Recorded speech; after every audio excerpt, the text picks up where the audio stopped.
Olá pessoal, meu nome é Dirney Vieira Júnior, eu sou do escritório Vieira Advogados e este é o canal Direito Sem Mistério. No nosso tema de hoje nós trataremos sobre regime de bens do casamento. Nós tratamos em outro vídeo sobre um regime de bens, que é o regime da separação obrigatória de bens. Nós temos o vídeo disponível no nosso canal, quem quiser vai lá dar uma olhadinha. No entanto, existem vários regimes de bens do nosso ordenamento jurídico e nós pretendemos aqui enfrentar todos esses regimes de bens. E o nosso vídeo de hoje nós trataremos sobre a comunhão parcial de bens. Antes de tratarmos sobre o regime da comunhão parcial de bens, nós temos que dar um passo atrás para entendermos o que é o regime de bens, qual a sua importância, né? E o que significa.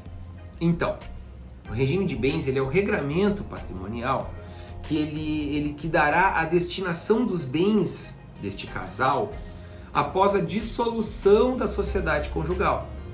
E como é que se dá a dissolução da sociedade conjugal? Ela se dá ou por divórcio ou através da morte de um dos cônjuges. Só uma aspas aqui, um parênteses, para lembrar que quando a gente está falando em casamento aqui, nós também estamos tratando aqui, em alguns aspectos, da união estável. Tá? Então, assim, nós vamos chamar atenção no decorrer do vídeo, mas quando vocês escutarem casamento, leia-se em alguns aspectos também união estável. Né? Bom, então, pela morte de um dos cônjuges também se dá a dissolução da sociedade conjugal. Pela morte, essa dissolução ela influencia o regime de bens diretamente nos efeitos sucessórios. Então, por exemplo, a vocação hereditária. É bom lembrar vocês que nós temos um vídeo sobre vocação hereditária no nosso canal. Entrem lá, deem uma olhada, tá bem interessante. Então, vocação hereditária. Com quem vai ficar esse bem? Né? Com quem fica o bem? Fica com o cônjuge sobrevivente? Ele tem que concorrer com os filhos? Né? Como é que funciona essa regra? Então, isso vai ser diretamente afetado pelo regime de bens que foi escolhido no momento do casamento. E a outra forma é o divórcio. A outra forma de solução da sociedade conjugal é o divórcio. Com quem ficam esses bens? Vamos pensar no imóvel, né? Na casa. A casa foi adquirida antes do casamento, a casa foi adquirida depois do casamento. Quem colocou o dinheiro para comprar? Como é que funciona, né? Então todo esse regramento se dá através do regime de bens e que os nubentes, né? Os nubentes são os noivos, que numa linguagem jurídica nós chamamos de nubentes, escolheram na hora de se habilitarem no casamento. Tá certo?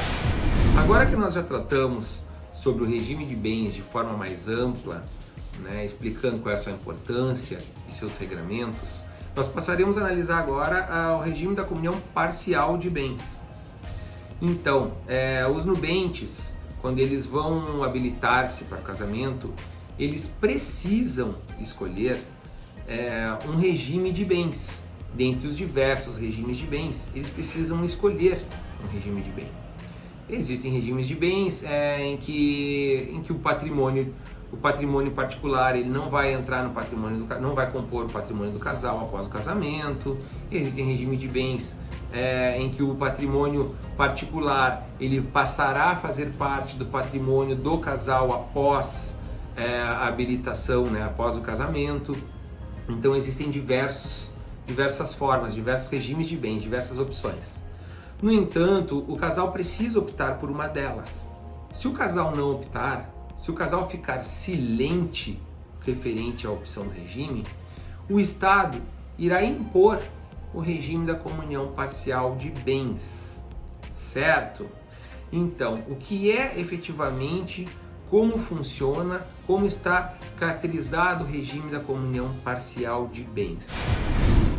O que efetivamente significa comunhão parcial de bens? Significa que existem bens que fazem parte, compõem o patrimônio do casal, e tem bens existem bens que são particulares, que não vão compor este patrimônio.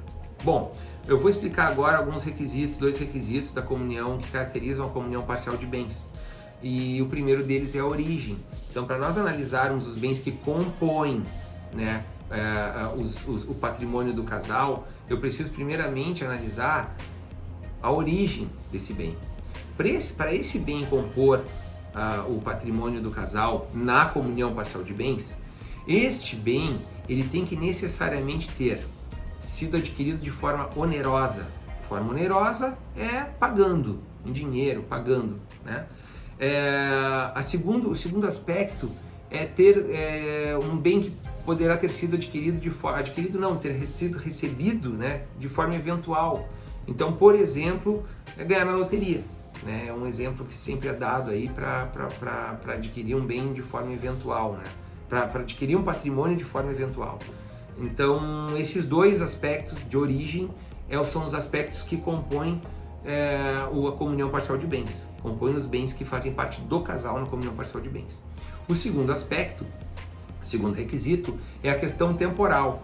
Esses bens que foram adquiridos de forma onerosa e eventual, eles também deverão ter sido adquiridos durante a constância do casamento, né? Tem que ter sido adquiridos durante a constância do casamento.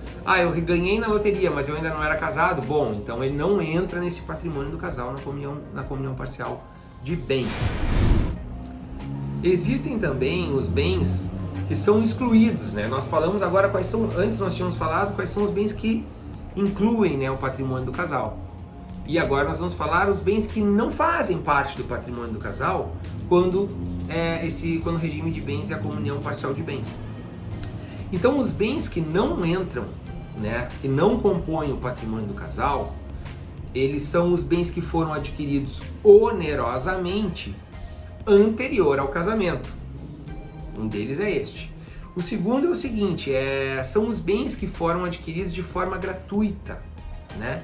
E que bens que são adquiridos de forma gratuita? Eles são os bens que são recebidos por herança, né? A herança não compõe o patrimônio do casal.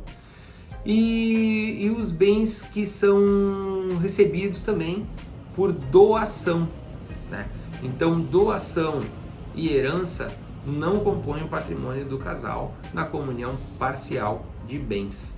Nós vamos continuar com o nosso assunto, tá? Nós não esgotamos aqui o nosso assunto, a comunhão parcial de bens. Nós temos ainda alguns vídeos a serem feitos e nós vamos apresentar a parte 2. Sairá ainda essa semana ou na semana que vem, sairá a parte 2 e nós vamos entrar em vários aspectos, aquela questão de mas e o imóvel? O imóvel já era dele, mas nós fizemos uma reforma interna, então eu não tenho direito sobre essa reforma, né? No momento da separação, mas como que eu vou separar se quem botou todo o dinheiro na compra do bem fui eu? Esse bem tem que ser dividido? Essas questões vão ser enfrentadas no nosso próximo vídeo, a parte 2. Eu espero vocês lá.